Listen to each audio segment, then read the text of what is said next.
Bom dia, pessoal. Estou aqui em Santos Dumont. Queria fazer uma homenagem bacana aí a galera da RV. Amanhecendo o dia aí, dormi em Barbacena. Saí cedinho, estou aqui em Santos Dumont. Esperando para descarregar numa fábrica de sílica. E é isso aí, eu queria mandar um abraço para toda a galera do transporte ARV, que atua ali na área da ferro, extraindo aí o minério. E é isso, eu ia mandar um abração aí pro Baiano, Soneca,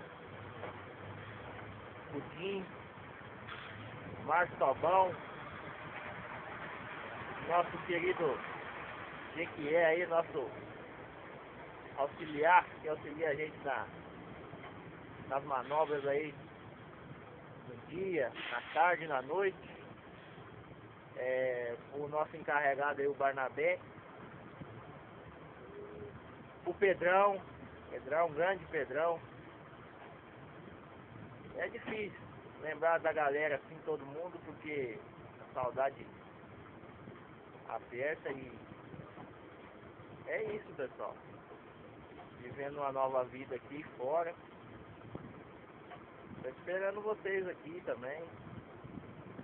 Isso aqui, ó, não tem nada de bicho de 7 cabeças, né? É ter coragem, fé em Deus e acreditar como mais um sonho. E é isso aí, galera.